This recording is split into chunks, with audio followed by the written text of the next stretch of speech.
बहुत बहुत धन्यवाद। रितेश जी।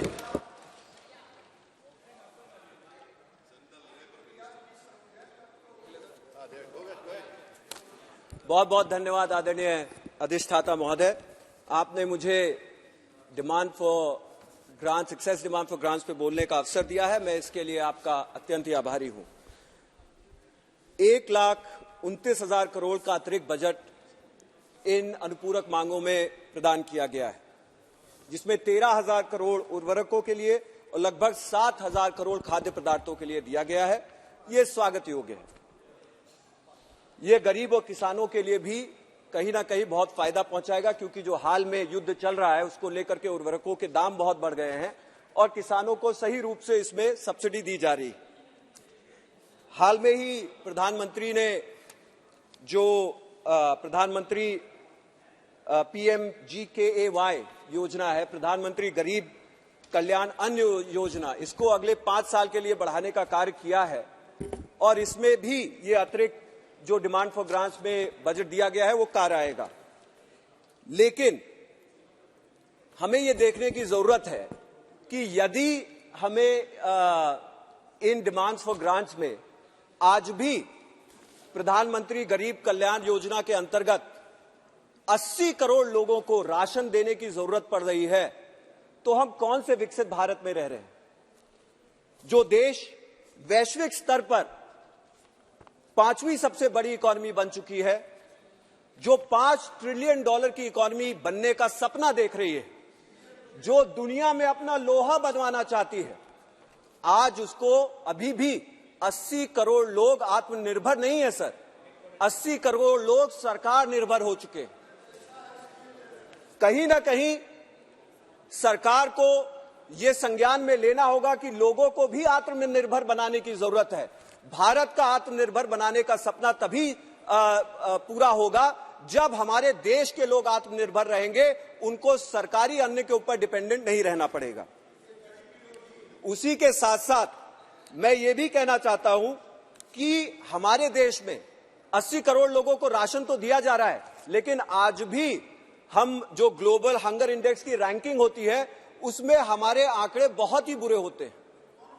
और उसके साथ साथ हमें यह देखने को मिलता है कि हमारे बच्चों के अंदर स्टंटिंग आती है, जो कि भारत सरकार कह रही है कि स्टंटिंग और कमजोरी आती है, यानी कि वो पौष्टिक आहार के अभाव में उनकी जो ग्रोथ होनी होती है वो पूरी तरह से नहीं हो पा रही है। तो क्यों नहीं ये जो पैसा जा रहा है, जो खाने की गारंटी दी जा रही है, उसको क्यों नहीं पौष्टिक आहार की गारंटी दी जाती, जिसमें अंडा, प्रोटीन, ऐसे इत्यादि चीजें दी जाए जिससे बच्चों के अंदर ये स्टंटिंग की प्रॉब्लम्स ना आए, जो कि साइंटिफिक रूप से प्रूवन है कि ये खाना देने पर बच्चों को जो है स्टंटिंग नहीं होगी और उनका विकास, बौद्धिक विकास और शारीरिक विकास दोनों अच्छी तरह से होने का कार्य होगा। फरवरी के बजट में उनके लिए भी सोया दिया जा सकता है। मैडम बिल्कुल, मैं आपकी बातों से सहमत हूं, सोया दिया जाए। आपके क्षेत्र से सोया आता है, लेकिन प्रावधान किया जाए उसका। मेरा मुद्दा यही है, प्रावधान किया जाए। मैं आपकी शाकाहारी दिया जाए, सोया बीन्स दिए जाए, सोया से जो प्रोटीन न्यूट्रिएंट नगेट्स आते हैं उनकी व्यवस्था की जाए। लेकिन उसी के साथ साथ फरवरी के बजट में आदरणीय वित्त मंत्री ने एक बहुत ही बड़ी उद्घोषणा की थी, यहां पे एक विजन दिखाया था। उन्होंने एक भारत की, समृद्ध भारत की कल्पना की थी जो समावेशी हो। समावेशी का मतलब कि सभी समाज के लोग उसके अंदर हों। बहन कुमारी मायावती जी, बहुजन समाज पार्टी बहुजन समाज की बात करती है। बहन कुमारी मायावती जी ने दलितों का पक्ष पूरी मजबूती से रखने का कार्य किया है और आज उनकी आवाज बन करके हम यहां पे आपके पास आए हैं और आपको यह बताना है कि कथनी और कंडी में जमीन आसमान का फर्क है सर। आज दलित पूरी की पूरी तरह से पीछे छूटा हुआ है और उसका भी सच मैं आपको आपके सामने उजागर करना चाहता हूं और इसको अडम गोंडवी जी के एक शेर से उजागर करूंगा, सुन लिया जाए। अगर आप इजाजत दें तो मैं शेर पेश करूं। इसमें एक शब्द मैंने बदला है, मैं अडम गोंडवी जी से भी इस सदन के माध्यम से माफी मांगूंगा। उन्होंने कहा है, सवाल यह है कि गरीब, महिलाएं, दलित, आदिवासी, अल्पसंख्यक, क्या उनको समृद्धि नहीं मिलनी चाहिए? क्या उनको मुख्य धारा से जोड़ना नहीं चाहिए? और उसका उत्तर यह है कि हम उसमें पूरी तरह से फेल हो रहे हैं। और मैं आंकड़े दे रहा हूं आपको और सुनिए इसको, नेशनल क्राइम रिपोर्ट ब्यूरो की तरफ से यह बताया गया है कि दलितों के खिलाफ अपराध डबल हुए।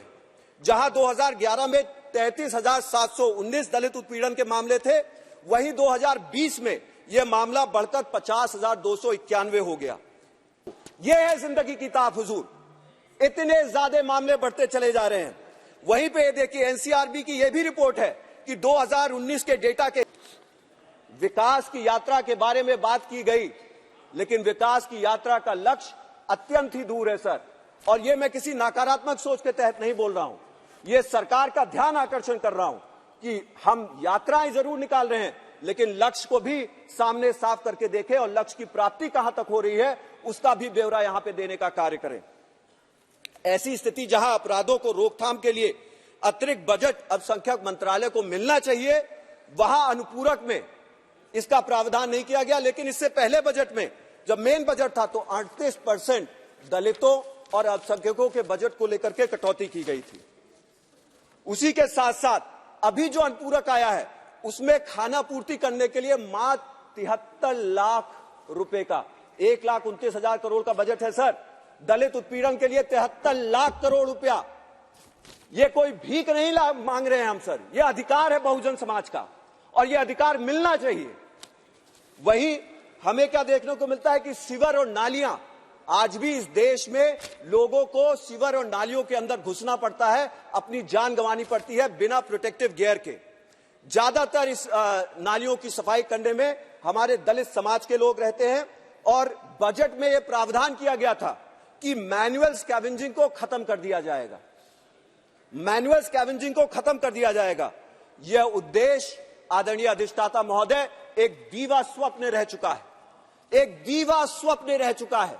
यह सिर्फ एक सपना दिखाया जाता है, लेकिन जमीनी हकीकत अभी भी हमारे सामने है। सेप्टिक टैंक की सफाई करते हुए 308 लोग मारे गए, सेप्टिक टैंक की सफाई करते हुए। और सच्चाई यह है कि ये 308 का फिगर है, इससे कहीं ज्यादा लोग होंगे। और देश में 60,000 से ज्यादा रजिस्टर्ड जो है ये मैनुअल स्कैवेंजर्स है और इनमें कोई कमी नहीं देखने को मिल रही है। इसी के साथ साथ मैं फिर से अडम जी का शेर यहां पे दोहराना चाहूंगा, इस सदन के माध्यम से पूरे देश को मैं बताना चाहता हूं। उसी के साथ साथ आपको मैं ये भी आपके सामने उजागर करना चाहता हूं कि हमारे यहां दुनिया में कोई भी देश, मैं खत्म कर रहा हूं निशिकांत जी, 369 माननीय सदस्य ने अभी दो चीजों की बात कही सर। एक नेशनल क्राइम रिकॉर्ड ब्यूरो का जो है उन्होंने जिक्र किया और दूसरा उन्होंने सामाजिक मतलब कि जो मर रहे हैं लोग गटर में जो मर रहे हैं उनकी बात कही। ये दोनों सब्जेक्ट जो है वो स्टेट का है। मेरा आपके माध्यम से आग्रह होगा कि वो ऑथेंटिकेट करें वो पेपर को, वो जो बातें कह रहे हैं ऑथेंटिकेट करें पेपर को और सारे राज्यों का डाटा वो दें कि दलितों की हत्या कौन कर रहा है, दलितों का रेप कहां हो रहा है और किस किस राज्य में लोग मर रहे हैं, ये ऑथेंटिकेट करें, नहीं तो इसको एक्सपंज किया जाए। जो गलत बात रहेगी सर, ठीक है, एक सेकंड सर, दलित उत्पीड़न स्टेट का इशू नहीं है, देश का इशू है, एक चीज। दूसरी चीज, मैं यहां पे अनुपूरक मांगों की चर्चा पे भाग ले रहा हूं। मेरा मानना है कि ये जो अनुपूरक मांगे आई हैं इसमें दलितों के, मैं सर कंक्लूड कर रहा हूं, बस बहुत जल्दी कंक्लूड कर रहा हूं। मेरा ये मानना है कि उनके लिए नए नए यंत्रों की व्यवस्था की जाए। आज हम साहब चंद्रमा पे पहुंच गए हैं, हमारे पास बड़ी बड़ी मशीनें हैं जो इंसान को भी पहुंचाने की तैयारी कर रही हैं, लेकिन गटर की सफाई के लिए मशीनें नहीं हैं। उसके लिए मेरा अनुरोध है कि वित्त मंत्री अपने अनुपूरक में अगर उन्होंने इसके बारे में सोच करके व्यवस्था की होती तो बहुत अच्छा होता।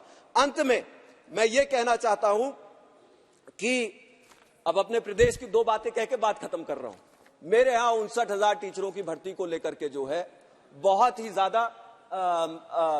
ज्यादा चर्चाएं हो रही है और लोग आंदोलित हैं। उसको भी लेकर के मेरे ख्याल से सदन में एक सकारात्मक सोच के तहत उनको रिक्रूट करने की जरूरत है। और सर, इस अनुपूरक में व्यवस्था करनी चाहिए थी छुट्टा पशुओं के लिए। सांड, छुटे गाय बैल बछड़े, ये लोगों की जान रोडों पर ले रहे हैं और खेतों के खेत, एकड़ों के एकड़ हेक्टेयरों के हेक्टेयर बर्बाद होते चले जा रहे हैं, इनकी भी व्यवस्था किस तरह से इसके रोकथाम के लिए व्यवस्था, उसके लिए भी अनुपूरक में व्यवस्था करनी चाहिए। इसमें सबसे ज्यादा बहुजन समाज मात खाता है, उसके लिए अंत में उसके लिए व्यवस्था करिए। अंत में मैं धन्यवाद देना चाहता हूं, आपने उस पीठ से बैठ के पहली बार यहां मुझे जो है अवसर दिया है और आपके नेतृत्व में मैं कर रहा हूं। आदरणीय अधिष्ठाता महोदय, बहुत बहुत धन्यवाद। गला जी। Mr. Chairman, sir.